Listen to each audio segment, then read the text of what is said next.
देखिए क्लास, अब आगे नेक्स्ट टॉपिक है इसका विजुअल एंगल। विजुअल एंगल क्या होता है? The angle which an object subtends at our eye is called the visual angle. ठीक है, हमारा जो ऑब्जेक्ट है वो आई पर जो एंगल बनाता है वो कहलाता है विजुअल एंगल। ठीक है, तो जैसे ये हमारी आई है, ठीक, तो ये ऑब्जेक्ट है, तो अल्फ़ा, ये अल्फ़ा एंगल बना रहा है आई लेंस के साथ, तो ये कहलाता है हमारा अल्फ़ा विजुअल एंगल। ठीक, आगे है the apparent size of an object as seen by our eye depends upon the visual angle।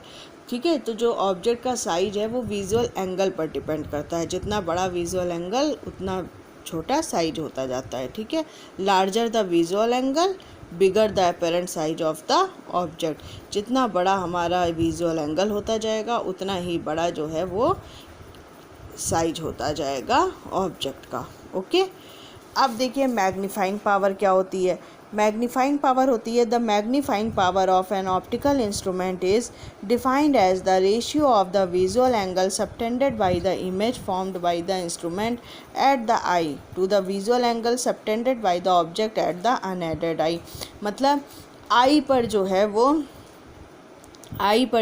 Object जो एंगल बनाता है वो और इमेज जो एंगल बनाती है वो, उसका रेशियो कहलाता है मैग्नीफाइंग पावर।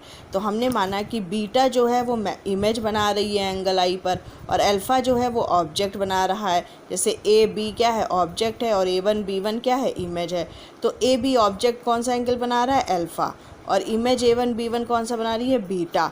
तो magnifying power m equal to हो जाएगा बीटा अपॉन अल्फ़ा। ठीक है, इमेज द्वारा बनाया गया एंगल अपॉन ऑब्जेक्ट द्वारा बनाया गया एंगल, इन दोनों का रेशियो क्या कहलाता है? Magnifying power. ओके, अब इसके बाद देखिए आप कंपाउंड माइक्रोस्कोप। कंपाउंड माइक्रोस्कोप क्या होता है? कंपाउंड माइक्रोस्कोप नाम से ही पता चल रहा है, माइक्रोस्कोप से छोटी चीज़ें देखी जाती हैं। ठीक है, छोटी चीज़ों को बड़ा करके देखा जाता है। अब ये बनता कैसे है? इसमें दो कॉन्वेक्स लेंस होते हैं, एक छोटा और एक बड़ा। ठीक, छोटे वाले लेंस को ऑब्जेक्टिव लेंस कहते हैं और बड़े वाले लेंस को आई पीस कहते हैं। ठीक है, छोटा लेंस जो ऑब्जेक्टिव लेंस है वो ऑब्जेक्ट के पास रखा होता है, इसलिए हम उसको ऑब्जेक्टिव लेंस कहते हैं। बड़ा लेंस आई के पास होता है, इसलिए हम उसको आई पीस कहते हैं। ठीक है, तो इस तरीके से इधर से देखा जाता है। इसमें आई के पास ये लेंस होगा तो ये आई पीस हो गया, ऑब्जेक्ट इधर कहीं होगा छोटा सा, तो वो ऑब्जेक्ट के पास वाला लेंस ऑब्जेक्टिव लेंस हो गया। ठीक, अब देखिए यही सब इसमें लिखा हुआ है कि ऑब्जेक्टिव लेंस की जो फोकल लेंथ होती है वो कम होती है, आई पीस की ज़्यादा होती है। तो ये सब लिखा है, आप लोग इसको पढ़ लीजिएगा। ठीक, अब इसमें देखिए इमेज बनती कैसे है। देखिए हम यहाँ पर आपको बता रहे हैं, ये हमारी प्रिंसिपल एक्सिस हो गई। ठीक, ये छोटा लेंस हो गया हमारा, और ये हो गया एक बड़ा लेंस जिसको हम आई पीस कहते हैं, और यहाँ कहीं हमारी आई हो गई। ठीक, ये देखिए अब यहाँ पर एक छोटा ऑब्जेक्ट हम ले लेंगे ए बी।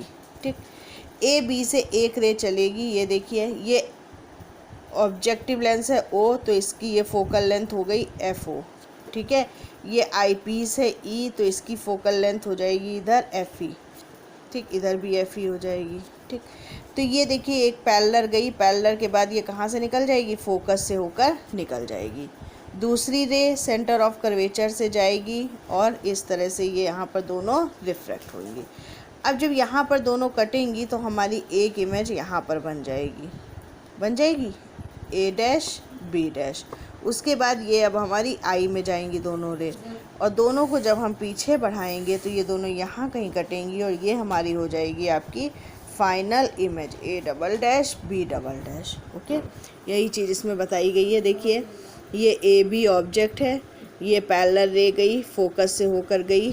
ठीक है, ये देखिए यहाँ से दूसरी सेंटर ऑफ कर्वेचर से सेंटर से गई और सीधी निकल गई, दोनों यहाँ पर कटी तो A1 B1 बन गया, ए डैश बी डैश बन गया। ठीक है, ये F O focal length objective lens की हो गई, एफ ई जो है फोकल लेंथ आई पीस की हो गई। ये एफ ई इधर, एफ ई इधर, इसी तरह एफ ओ इधर और एफ ओ डैश इधर हो गया, दोनों तरफ होती है ना। अब देखिए हमने आपको पहले भी बता रखा है जब लेंस मेकर फॉर्मूला वगैरह पढ़ाया था कि पहले लेंस के लिए जो इमेज होती है दूसरे लेंस के लिए वो ऑब्जेक्ट का काम करती है। अब इससे रेज जाएंगी दूसरे लेंस में, ये देखिए दोनों रेज जा रही हैं दूसरे लेंस में, और दूसरे लेंस से रिफ्रैक्ट होकर आई में जाएंगी, और जब इनको हम पीछे बढ़ाएंगे तो ये दोनों यहाँ कटेंगी और ये हमारी बन जाएगी फाइनल इमेज। ठीक, तो अब हमको निकालनी है इसको मैग्नीफाइंग पावर। तो मैग्नीफाइंग पावर निकालने से पहले ये हो जाएगा ऑब्जेक्ट और ऑब्जेक्टिव लेंस के बीच की डिस्टेंस UO। ठीक, इमेज और ऑब्जेक्टिव लेंस के बीच की VO हो जाएगी। इसी तरह ये हो जाएगी UE हो जाएगी। ठीक है, और फाइनल इमेज जो है वो D डिस्टेंस पे बनेगी। अब आपको पता है कि मैग्नीफाइंग का फॉर्मूला क्या होता है, बीटा अपॉन अल्फ़ा, हम पहले बता चुके हैं अभी। ठीक है, बीटा को हम tan बीटा ले लेंगे, अल्फ़ा को हम tan अल्फ़ा ले लेंगे। तो tan बीटा हम लेंगे जब, तो बीटा एंगल हमारा, ये देखिए ये इमेज A', B' थी, तो ये बीटा एंगल बन रहा है। तो इस ट्राइंगल में जब हम tan बीटा लगाएंगे तो tan बीटा इक्वल टू क्या होता है, P अपॉन B। तो P कितना है, A', और B तुम्हारा क्या हो जाएगा, A', हो जाएगा। तो वही हमने लगाया, देखिए A', B' अपॉन EA'। इसी तरह alpha equal to tan alpha ले लेंगे। तो tan अल्फ़ा ऑब्जेक्ट की हाइट कितनी है, AB, और ऑब्जेक्ट रखा कहाँ है, D डिस्टेंस पर। ठीक, तो D हो जाएगा। अब दोनों का रेशियो निकालेंगे तो ये आ जाएगा हमारे सामने। अब आपको पता है कि ये A', B' हमारी इमेज की साइज़ है और AB हमारा ऑब्जेक्ट का साइज़ है। तो जब इमेज I अपॉन O, ये हम लोग ने पढ़ रखा है, I upon O equal to -V upon U, पढ़ा है ना हम लोग ने।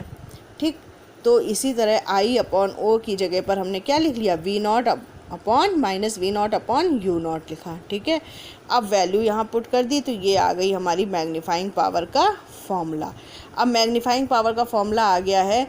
अब इसमें भी दो कंडीशंस पॉसिबल हैं। पहली कि the final image is formed at the least distance of distinct vision.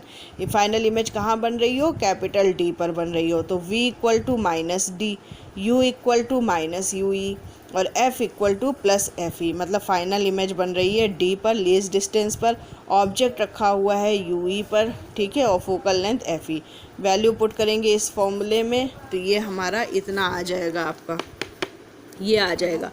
और D अपॉन UE की जो वैल्यू है वो मैग्नीफाइंग पावर वाले फॉर्मूले में हम यहाँ पर देखिए पुट कर देंगे तो ये आपका मैग्नीफाइंग पावर का फॉर्मूला आ जाएगा। ठीक, दूसरा है when the final image is formed at infinity. जब फाइनल इमेज इन्फिनिटी पर बन रही हो तो UE जो है वो FE के बराबर हो जाएगा। ठीक है, और वैल्यू पुट करके ये आपका फॉर्मूला आ जाएगा। देख लीजिएगा, इसको याद कर लीजिएगा।